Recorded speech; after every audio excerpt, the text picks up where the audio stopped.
আসসালামু আলাইকুম। আমি এমকে টেকনিক্যাল ট্রেনিং ইনস্টিটিউট MKTTI থেকে বলছি।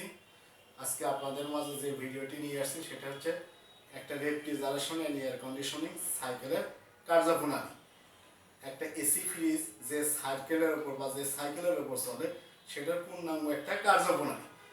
এটার দ্বিতীয় পর্বটা আগামী ক্লাসে আমরা দেখাবো। আজকে দেখাবো রেফ্রিজারেশন অ্যান্ড এয়ার কন্ডিশনিং সাইকেলের যে কার্যপ্রণালী আছে সেটা দেখাবো। এটা দ্বিতীয় পর্বে আমরা প্র্যাকটিক্যাল সহ দেখাবো।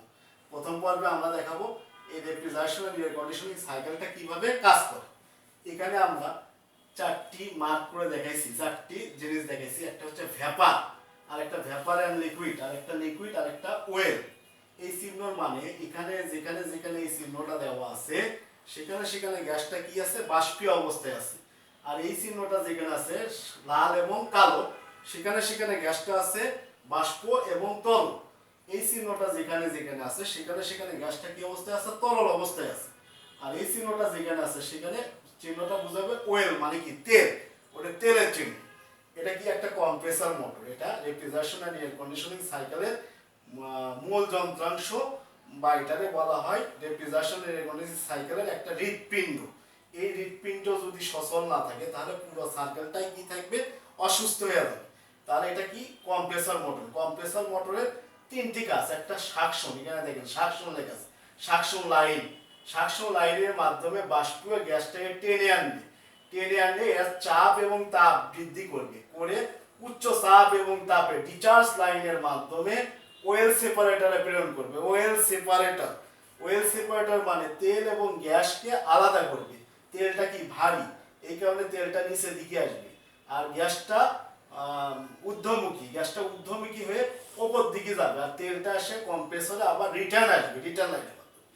এবং গ্যাসটা উচ্চ চাপ এবং তাপযুক্ত বাষ্পীয় গ্যাসটা কন্ডেন্সারে যাবে। কন্ডেন্সারে যায় মাঝামাঝিতে গেলে এই যেখানে বলা হয়েছে ভেপার অ্যান্ড লিকুইড, এই ভেপার অ্যান্ড লিকুইড কিছু তরল কিছু বাষ্প হচ্ছে। এই কিছু তরল এবং বাষ্প একটা পর্যায়ে আসে কি হচ্ছে, পুরোপুরি তরল, পুরোপুরি লিকুইড হয়ে যাচ্ছে। এই লিকুইড গ্যাসটা রিসিভারে আসতেছে। রিসিভার মানে কি, রিসিভ, যেখানে গ্যাসটা রিসিভ করবে সেই রিসিভারে আসে তরল গ্যাসটা নিচে যাচ্ছে, আর লুকায়িত কিছু বাষ্পীয় গ্যাস আসতেছে, সেটা রিসিভারের উপরে ভাসতেছে। এই গ্যাসটা পারিপার্শ্বিক আবহাওয়ার স্পর্শে আবার তরল, পূর্ণাঙ্গ তরল হবে।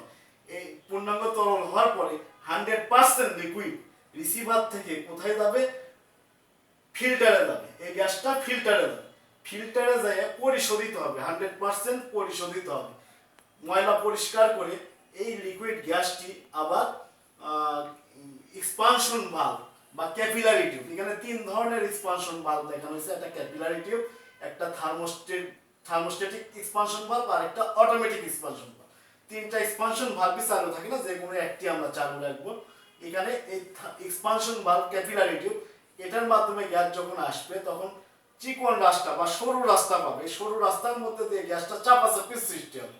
চাপাচাপির সৃষ্টির ফলে গ্যাসটা অপর প্রান্তে যখন আসবে তখন গ্যাসটা বাষ্পীয় হয়ে যাবে। এই বাষ্পীয় গ্যাস ইভাপোরেটরে চলে আসবে।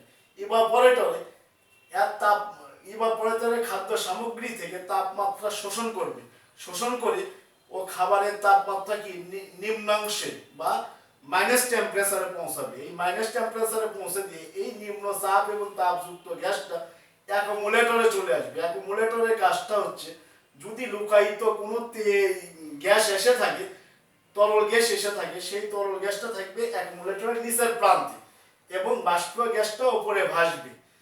এই বাষ্পীয় গ্যাসটা আবার সাকশন লাইনের মাধ্যমে কম্প্রেসর টেনে নেবে, সাকশন লাইনের মাধ্যমে কম্প্রেসর টেনে নেবে এই নিম্ন চাপ এবং তাপযুক্ত গ্যাসটা। এবং ওই রিসিভারের উল্টো কাজ করে অ্যাকুমুলেটর। আর এইভাবেই একটি রেফ্রিজারেশন সাইকেল পূর্ণাঙ্গভাবে বারবার চলতেছে। আর এইভাবেই একটা রেফ্রিজারেশন সাইকেল বারবার সাইকেলটা কমপ্লিট করতেছে। আমাদের এই ভিডিওটি যদি আপনাদের ভালো লাগে থাকে তাহলে সাবস্ক্রাইব করবেন এবং লাইক, কমেন্ট এবং শেয়ার করবেন। আজকে এই পর্যন্ত, আল্লাহ হাফিজ।